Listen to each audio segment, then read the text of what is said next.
फिर से एक बार विजय अभियान चलाना है या नहीं चलाना है? तो ऐसी आवाज नहीं चलती दोस्तों। दोनों हाथ उठाइए, प्रचंड विजय के संकल्प की मुट्ठी भींचिए और प्रचंड आवाज से बोलिए, भारत माता की जय जय जय जय जय शिवाजी, जय जय जय जय जय भवानी, बोलो भारत माता की। मंच पर उपस्थित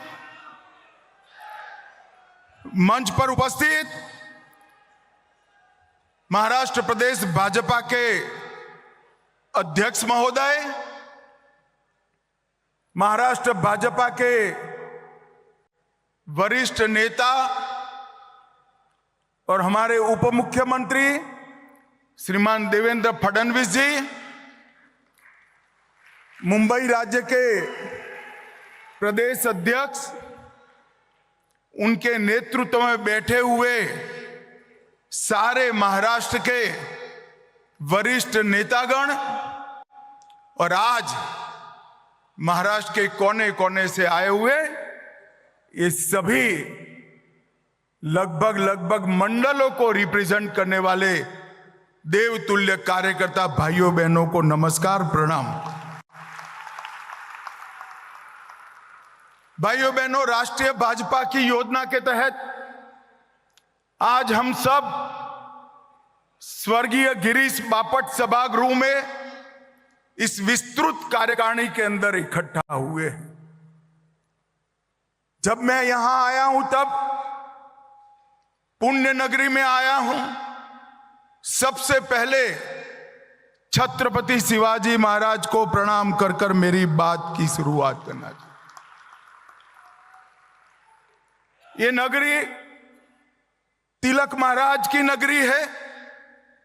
यहीं से केसरी को शुरू किया और देश भर में स्वराज मेरा जन्मसिद्ध अधिकार है, उसको शिवाजी महाराज के बाद पूरे देश में अलग जगाने का काम बाल गंगाधर तिलक ने किया था।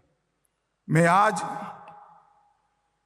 बाल गंगाधर तिलक, बाजीराव पेशवा और वीर सावरकर, ये तीनों महापुरुषों को मनपूर्वक प्रणाम कर कर मेरी बात की शुरुआत करना चाहिए। आज गुरु पूर्णिमा है। मैं महाराष्ट्र के सभी लोगों को गुरु पर्व की, गुरु पूर्णिमा की मनपूर्वक शुभकामनाएं देना चाहता हूं।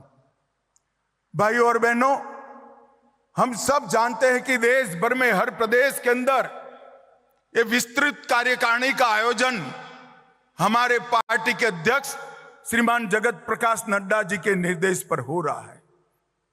परंतु महाराष्ट्र की ये पुणे नगरी में विस्तृत कार्यकारिणी का एक अलग स्वरूप भी है, अलग उद्देश्य भी है। हमने विस्तृत कार्यकारिणी देश भर में 2024 के चुनाव के बाद फिर से एक बार हमारे कार्यकर्ता हमारे विजय अभियान में लग जाए, इसके लिए बुलाई है। परंतु महाराष्ट्र के अंदर ये विस्तृत कार्यकारिणी 2014 के चुनाव की समीक्षा के साथ साथ, 2024 की चुनाव की समीक्षा के साथ साथ 2024 में फिर से एक बार कमल फूल की युति सरकार बनाने के लिए बुलाई। और इसलिए आप सभी को निमंत्रित किया है। मैं सबसे पहले आप सभी कार्यकर्ताओं का मनपूर्वक अभिनंदन और आभार पार्टी की ओर से प्रकट करना चाहता हूं। कड़ी धूप के अंदर मैंने महाराष्ट्र के कार्यकर्ताओं को ये चुनाव अभियान के अंदर दौड़ते हुए देखा है, पसीना बहाते हुए देखा है, परिणाम के लिए पल पल जूझते हुए देखा है। और मैं आज कहने आया हूं कि महाराष्ट्र के हर कार्यकर्ता ने परिश्रम की पराकाष्ठा कर कर भारतीय जनता पार्टी को यश दिलाने का काम किया है। और भाई और बहनों, जब हम आज यहां आए हैं तो परिणाम हमारे सामने। 60 साल के बाद पहली बार देश में किसी एक नेता को तीसरी बार प्रधानमंत्री लेने का, शपथ लेने का यश मिला है, तो वो हमारे नेता नरेंद्र मोदी जी को। लगातार 3 बार मोदी जी प्रधानमंत्री बने, प्रधानमंत्री बनने की हैट्रिक लगाई।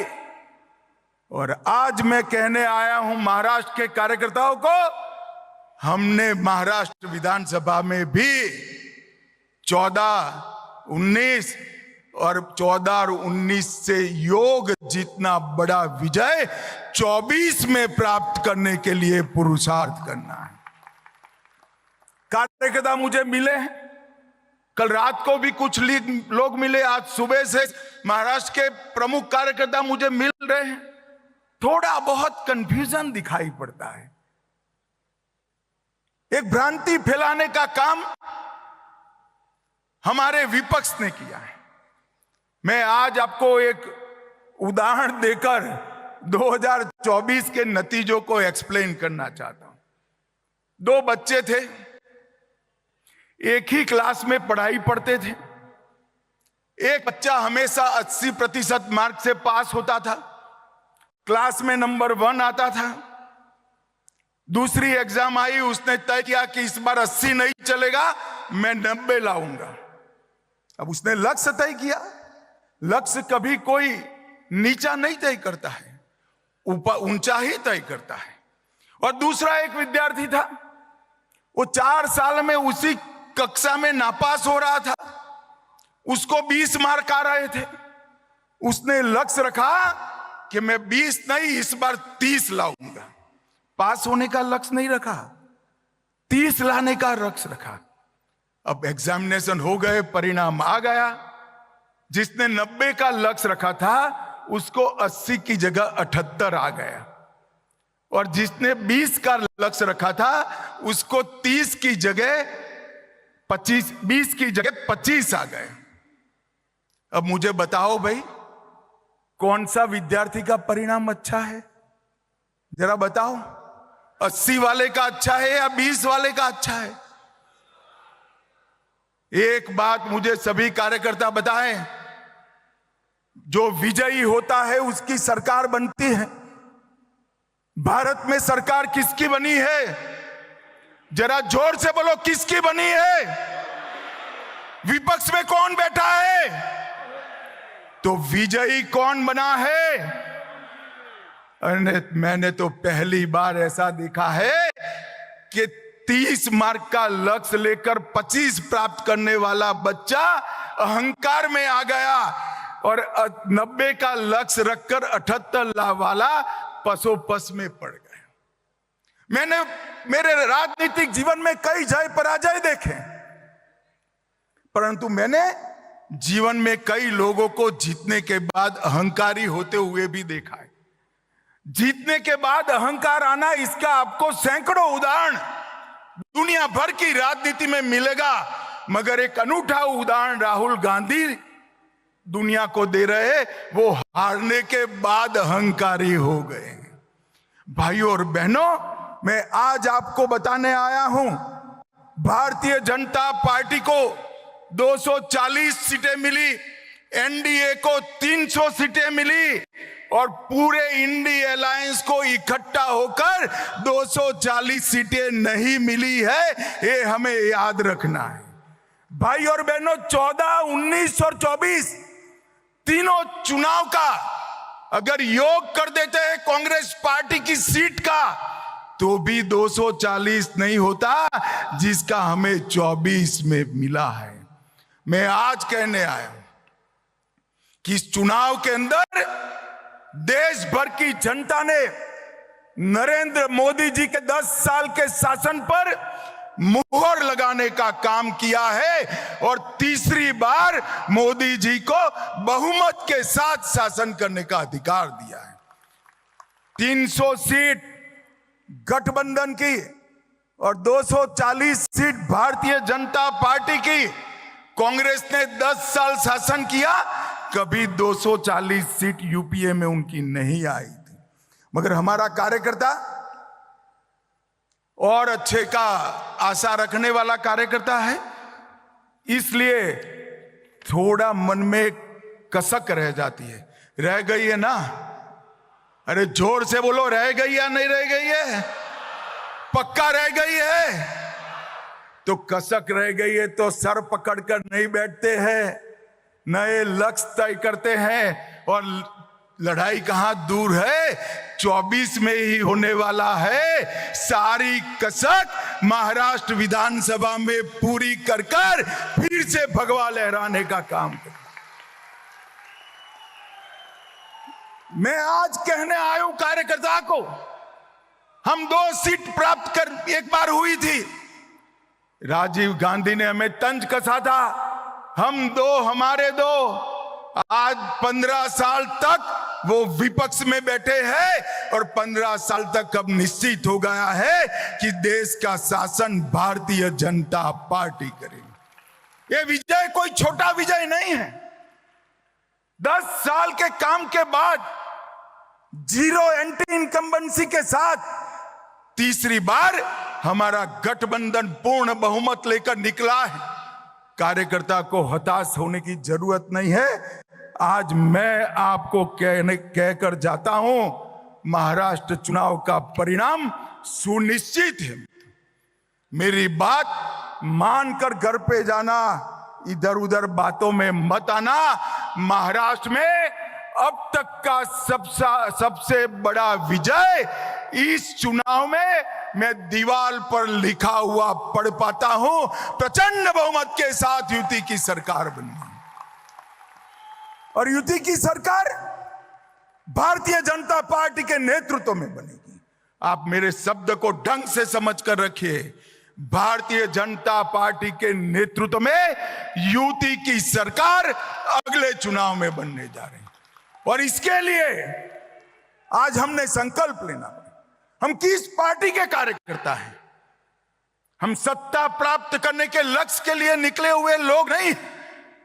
हम विचारधारा को लेकर राजनीति के मैदान में आए थे। हमारी पार्टी की स्थापना का कारण ही विचारधारा था। ये 10 साल में विचारधारा के क्षेत्र में हमने क्या प्राप्त किया? भारत में कोई नहीं मानता था कि भाजपा वाले कोरा नारा लगा रहे हैं, एक देश में 2 विधान 2 प्रधान 2 निशान नहीं चलेंगे, धारा 370 नहीं हटेगी। कई लोग चले गए, कई लोग चले जाएंगे, ऐसा मानते थे। 10 साल में मोदी जी ने धारा 370 को समाप्त कर दिया और कश्मीर को हमेशा के लिए भारत के अंदर। सालों तक हमने राम जन्मभूमि के लिए संघर्ष किया, सालों तक संघर्ष किया। कोई नहीं मानता था कि राम जन्मभूमि पर भव्य मंदिर बन जाएगा, राम लल्ला अपने भव्य मंदिर में विराजमान होंगे। यही 10 साल में केस भी जीता, भूमि पूजन भी किया और धड़ल्ले के साथ राम लल्ला को प्राण प्रतिष्ठा कर कर अपने मंदिर में। मैं पुणे में आया हूं, मैं पुणे में आया हूं जब काशी विश्वनाथ का मंदिर औरंगजेब ने तोड़ा। जीजाऊ ने शिवाजी महाराज को कहा था कि हमारा मंदिर टूट गया काशी विश्वनाथ का, तब से कसक लेकर बैठे थे। और मित्रों, तोड़ा हुआ काशी विश्वनाथ का दरबार, उसका कॉरिडोर नरेंद्र मोदी के शासन में फिर से सम्मान के साथ आज बढ़। हम जब से राजनीति में आए तब कहते थे इस देश में यूसीसी होना चाहिए, समान नागरिक संहिता होनी चाहिए। कोई नहीं मानता था इस देश में समान नागरिक संहिता होगी। नरेंद्र मोदी जी के भाजपा के 10 साल के शासन में हमने उत्तराखंड में यूसीसी कर लिया है और पूरा देश आज यूसीसी की राह देख रहा है। देश के अंदर आतंकवाद 85 के साल से नासूर की तरह आतंकवाद और नक्सलवाद हमें परेशान करता था। आए दिन बम धमाके करके ये पाकिस्तान के लोग भाग जाते थे, कोई रोकने वाला नहीं था, किसी में हिम्मत नहीं थी। वोट बैंक की राजनीति के कारण देश की भूमि लहूलुहान होती थी। नरेंद्र मोदी जी ने सर्जिकल स्ट्राइक और एयर स्ट्राइक कर कर आज आतंकवाद को देश से हमेशा के लिए समाप्त करने का काम किया है। मित्रों, ये सारे लोग, मीडिया के कुछ मीडिया हाउस भी हमें गुमराह करने का प्रयास कर रहे हैं। मैं आज ओडिशा राष्ट्रीय कार्यकारिणी में मैं पार्टी का अध्यक्ष था। मैंने कहा था 2014 का विजय 5 साल के लिए नहीं है, आने वाले 30 साल के लिए भारतीय जनता पार्टी का शासन इस देश पर रहने वाला है। और आज मैं महाराष्ट्र में बाजीराव पेशवा और शिवाजी महाराज और बाल गंगाधर तिलक की नगरी में कहकर जाता हूं, अभी 10 ही साल समाप्त हुआ है, 30 साल के लिए भारतीय जनता पार्टी का इस देश पर शासन करना। हमने हमारे आत्मविश्वास को जागरूक करने की जरूरत है, हमारे पुरुषार्थ को बल देने की जरूरत है और हमारे आपसी मतभेदों को समाप्त करने की जरूरत है। महान भारत की रचना केवल और केवल भारतीय जनता पार्टी कर सकती है।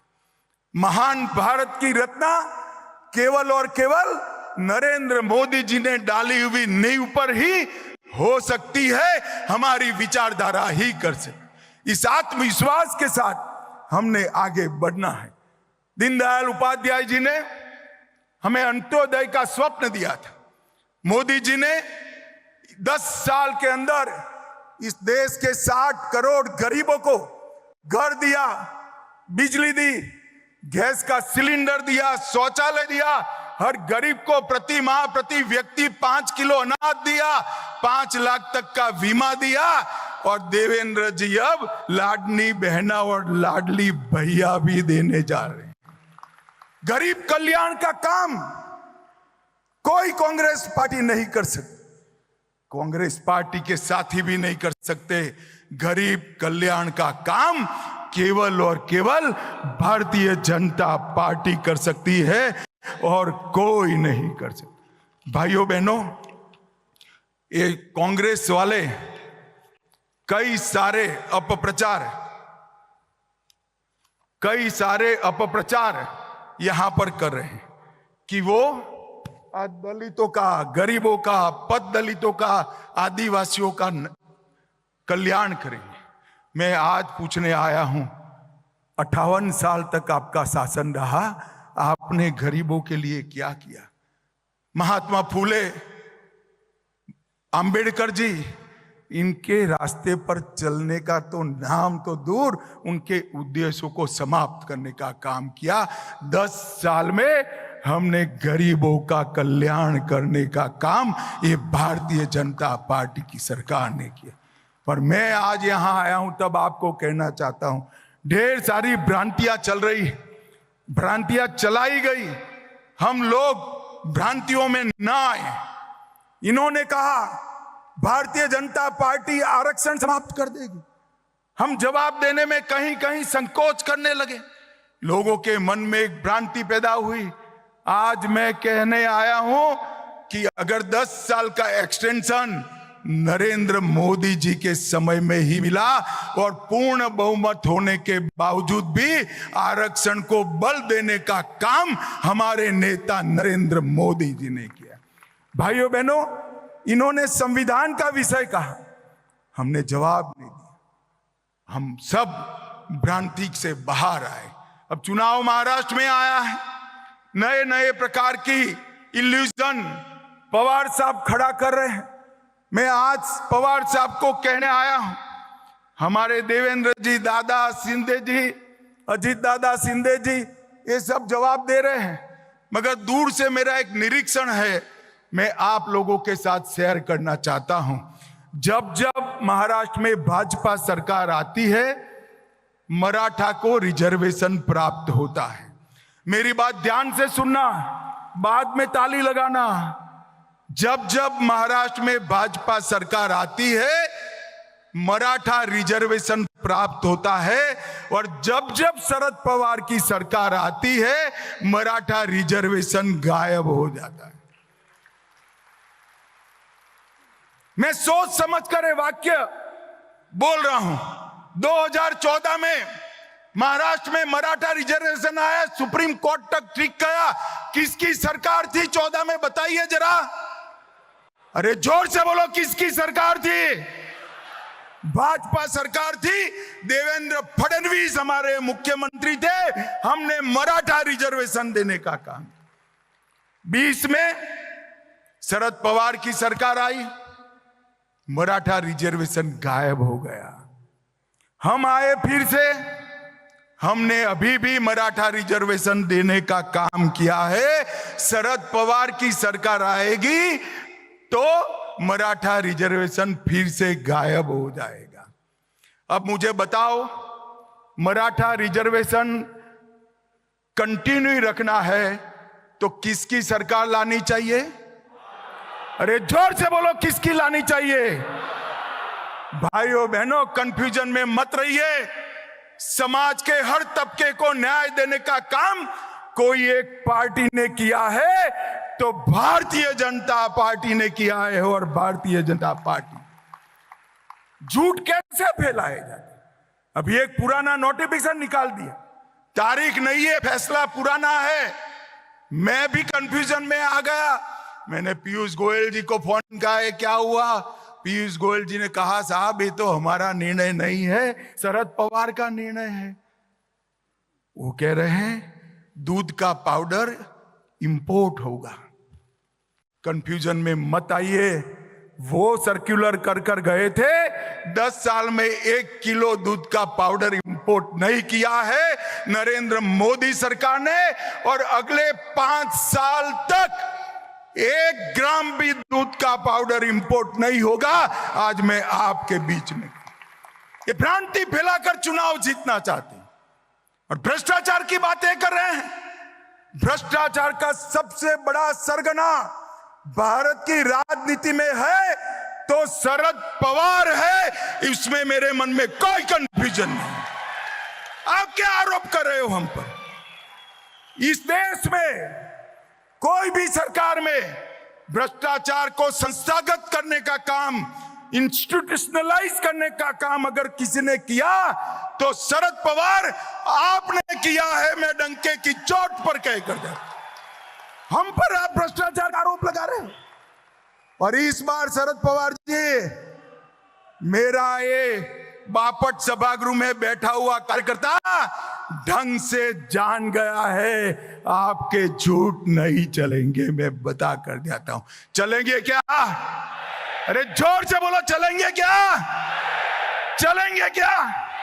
घर घर जाकर इस झूठ का जवाब देना है, पर्दाफाश कराना है। ये झूठ भी बोलेंगे, भ्रांति भी फैलाएंगे, अपने यहां विखवाद खड़ा करने का प्रयास भी करेंगे। मैं सभी कार्यकर्ताओं को आज कहना चाहता हूं, अपने आप को इस चुनाव तक साइड पर कर दीजिए।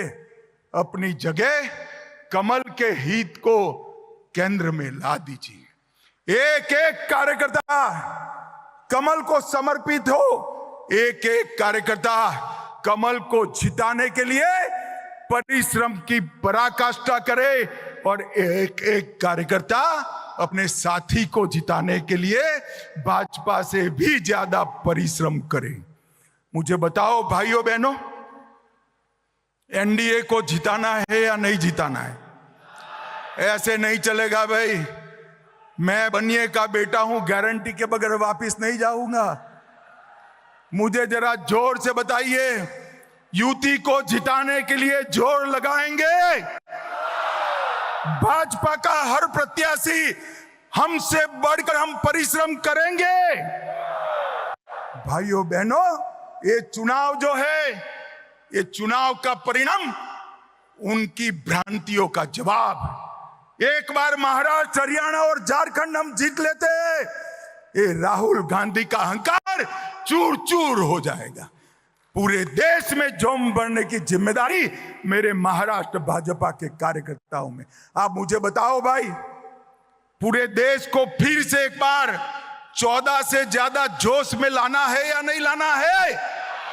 अरे जोर से बोलो, लाना है नहीं लाना है?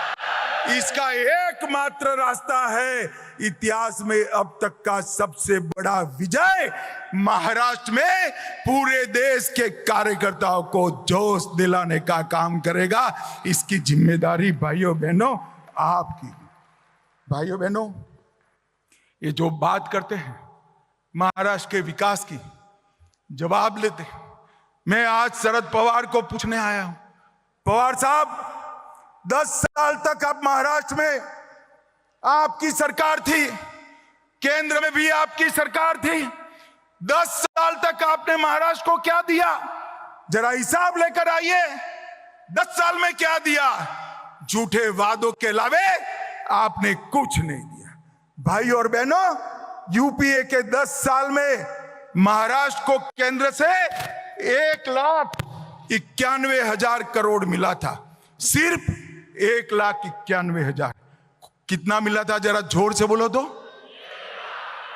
और जोर से बोलो, घर घर जाकर बताना है कितना मिला था। 1 मिनट, कितना मिला था? फिर से बोलो।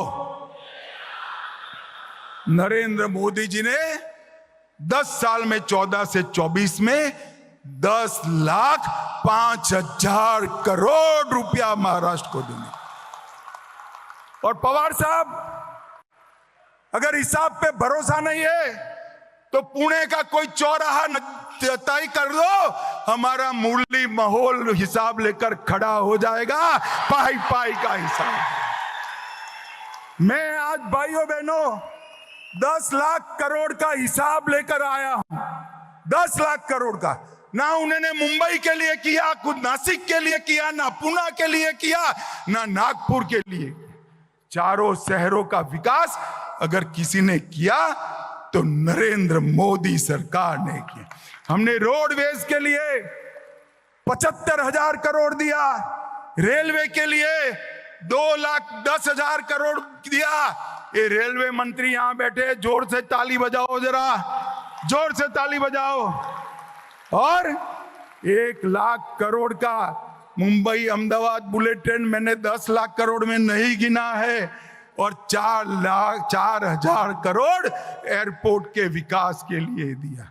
6 लेन का अटल बिहारी वाजपेयी सेवारी नया सेवा अटल सेतु का उद्घाटन हुआ। 11,000 करोड़ का पालखी मार्ग बना। रेलवे के 5800 किलोमीटर के 34 नए प्रोजेक्ट आए। 561 करोड़ से महाराष्ट्र में 9 एयरपोर्टों का रिनोवेशन हुआ। मत्स्य पालन के लिए, सिर्फ मत्स्य पालन के लिए 2600 करोड़ रुपया और 1,80,000 मछुआरों के लिए बड़े बड़े मत्स्य केंद्र बनाने का काम नरेंद्र मोदी सरकार ने। और पवार साहब, आप कहते हो कि आपने विकास किया। ये महाराष्ट्र के सहकारी साकर कारखाने, महाराष्ट्र के किसानों का समृद्धि का राजमार्ग। 10 साल तक पवार साहब आप कृषि मंत्री, सहकारिता मंत्री थे। 10 साल तक 10,000 करोड़ का इनकम टैक्स का प्रश्न आप सॉल्व नहीं कर पाए थे। मैं सहकारिता मंत्री गया, मोदी जी के पास फाइल लेकर गया, 1.5 मिनट में 10,000 करोड़ का साकर कारखानाओं का काम नरेंद्र मोदी। आप जो 10 साल तक नहीं कर पाए, वो मोदी जी ने 1.5 साल में किया। महाराष्ट्र सरकार ने भी नया बजट पारित किया।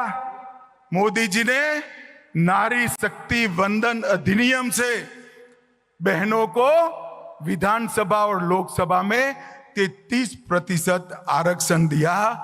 और देवेंद्र फडणवीस ने माझी लाड़की बहन कर हर बहन को 1,500 रुपया हर महीने भेजने की शुरुआत। अब पवार साहब कहते हैं इसमें नया क्या है? मैं भी मानता हूं इसमें नया क्या है। तो आपने क्यों नहीं किया भला बताइए? आपने करना चाहिए था ना।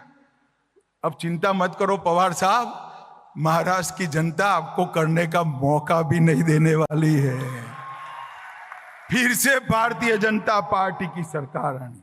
और खटाखट खटाखट खटाखट याद आता है ना? आता है या नहीं आता है? मैं आज राहुल बाबा को कहने आया हूं, देश की जनता ने तो खटाखट खटाखट फटाफट फटाफट पर भरोसा नहीं किया, मगर आपके पास राज्य सरकारें हैं, कर्नाटक में है, हिमाचल में है, तेलंगाना में है, 3 तो बची ही है। तो वहां खटाखट भेज दीजिए ना पैसा भाई, भेजना चाहिए या नहीं भेजना चाहिए? मैं तो तेलंगाना, कर्नाटक और हिमाचल की बहनों को कहना चाहता हूं, एक खटाखट का डिमांड खड़ा करिए। अरे छोड़िए राहुल बाबा, आपकी सरकारों का एजेंडा देख लीजिए। तेलंगाना और कर्नाटक में और हिमाचल में 1/3 एजेंडा भी आप पूरा नहीं कर पाए, और मोदी सरकार ने 14 के एजेंडे में से एक भी बात बाकी नहीं है, और 19 के एजेंडे में सिर्फ 3% बात। भाइयों बहनों, ये हमारा काम करने का पद्धति है। हमने यहां पर महाराष्ट्र के विकास के लिए ढेर सारे काम देवेंद्र जी ने किए। एनडीए की सरकार में समृद्धि राजमार्ग, मुंबई कोस्टल रोड अटल सेतु, मुंबई नागपुर और पुणे में मेट्रो, जलयुक्त शिवार, कृष्णा भीमा स्थिरीकरण, टेम्बूर मैसाल जैसी योजनाओं को हमने पूरा करने का काम। और मैं बहुत तटस्थता के साथ कहना चाहता हूं, 14 से 19 का कार्यकाल देवेंद्र फडणवीस का महाराष्ट्र के इतिहास में विकास के लिए हमेशा याद रहेगा। ये हमारी कार्य संस्कृति है। जब हम आते हैं तो हमारी पार्टी और हमारा नहीं सोचते हैं, हम आते हैं तो गरीब, दलित, पिछड़ा, आदिवासी का सोचते हैं। और ये काम हमने महाराष्ट्र में भी कराकर देखा, बताया है, और देश में भी कर अभी मोदी जी आए थे 13 जुलाई को 30,000 करोड़ की नई परियोजनाओं का शिलान्यास और उद्घाटन नरेंद्र मोदी जी को। भाइयों बहनों, ये हमेशा बाबा साहेब का नाम देते हैं। मैं अभ्यास के आधार पर कह सकता हूं, बाबा साहेब अंबेडकर की अवगणना और अपमान जितना कांग्रेस ने किया है, इतना अंग्रेजों ने भी नहीं किया था। ये बात हमने घर घर जाकर बतानी। और बाबा साहब से जुड़े हुए 5 तीर्थ बनाने का काम किया तो भारतीय जनता पार्टी ने किया, और किसी ने नहीं किया। बाबा साहब को भारत रत्न कांग्रेस पार्टी थी तब नहीं मिला। संविधान दिवस मोदी जी ने बनाया। महाराष्ट्र, गुजरात में थे तब संविधान की 26 जनवरी को यात्रा निकाली थी, और बाबा साहब के याद में भव्य स्मारक दिल्ली में भी बनाने का काम किया। और भाइयों बहनों, मैं आज आपको फिर से एक बार भारतीय जनता पार्टी की नरेंद्र मोदी सरकार ने देश की सुरक्षा को सुनिश्चित किया है। देश भर में दशकों से जड़ लगाकर बैठे हुए नक्सलवाद को समाप्ति के कगार पर लाकर खड़ दिया। आज मैं आपको कहकर जाता हूं, आप महाराष्ट्र की जनता को बता सकते हैं, 2 साल के अंदर ये देश नक्सलवाद से मुक्त हो जाएगा, इसमें किसी को शंका रखने की जरूरत। और भाइयों और बहनों, नरेंद्र मोदी जी ने तुष्टीकरण की जगह सबको न्याय का सूत्र अपनाते हुए देश की सुरक्षा को सुनिश्चित किया है। आतंकवाद को जड़ से उखाड़ने के लिए कई सारे फैसले लिए, और मैं इसका साक्षी हूं। मैं आपको आपके जैसे कार्यकर्ता के नाते बताता हूं, देश की सुरक्षा को औरंगजेब फैन क्लब सुनिश्चित नहीं कर सकती, Bharatiya Janata party. Aurangzeb fan club कौन है? जरा जोर से बोलो, औरंगजेब फैन क्लब कौन है? ठीक है, अघाड़ी वाले हैं। और उसका नेता कौन है? श्रीमान उद्धव ठाकरे औरंगजेब फैन क्लब के नेता बने। अपने आप को बाला साहब का वारिस कहने वाले उद्धव जी कसाब को बिरयानी खिलाने वाले लोगों के साथ बैठे हैं। उद्धव जी, याकूब को छोड़ने की गुहार लगाने वाले के साथ आप बैठे हो। जाकिर नाइक को मैसेंजर ऑफ पीस बनाने वालों की गोदी में उद्धव जी आप बैठे हो। पीएफआई को सपोर्ट करने वालों की गोदी में उद्धव ठाकरे आप बैठे हो और संभाजी नगर का विरोध करने वाले की गोदी में उद्धव ठाकरे आप बैठे हो। आपको शर्म आनी चाहिए। मुझे बताओ भाइयों बहनों, ये औरंगजेब फैन क्लब महाराष्ट्र और देश को सुरक्षित कर सकती है क्या? जोर से बोलो, कर सकती है क्या? देश को सुरक्षा केवल और केवल भारतीय जनता पार्टी दे सकती है। महाराष्ट्र को सुरक्षा केवल और केवल भारतीय जनता पार्टी दे सकती है। और भाइयों और बहनों, मैं यहां पर अंत में अपील करने के लिए, मैं छोटा था तब मेरी माताजी मुझे गीता समझाती थी। गीता में उन्होंने कहा कि दोनों ओर सेनाएं लगी थी और श्री कृष्ण ने इस श्लोकों का चखीरा के माध्यम से अर्जुन के विषाद को समाप्त करने का प्रयास किया। बाल सहज कुतूहल से मैंने मेरी माँ को पूछा कि दोनों ओर सेनाएं लगी है, नगाड़े बज रहे हैं, तुतारी बज रही है, दंदूभी बज रहे हैं, हाथी खड़े हैं, घोड़े खड़े हैं, और इसमें इतना बड़ा उपदेश कैसे दिया होगा? तो मेरी माँ ने मुझे बताया था कि पूरी गीता श्री कृष्ण ने नहीं पढ़ी होगी। शायद श्री कृष्ण ने इतना कहा होगा, अर्जुन स्मृति को तेज करो, जीवन भर मैंने जो उपदेश दिया है उसको आत्मसात करो और धनुष बाण चढ़ाओ और कौरवों का संहार करो। आज मैं यहां आया हूं तब मेरे सामने रामबाबू जैसे वरिष्ठ कार्यकर्ता भी बैठे हैं, वरिष्ठ नेता भी बैठे, जो चुनाव लड़े हैं, लड़ाए हैं। मुझे चुनाव के गुर आपको नहीं सिखाने हैं। मैं एक ही बात करना चाहता हूं, पूरा जीवन हमारे पुरखों ने, हमारे वडीलों ने जो हमें सिखाया है वो याद करें।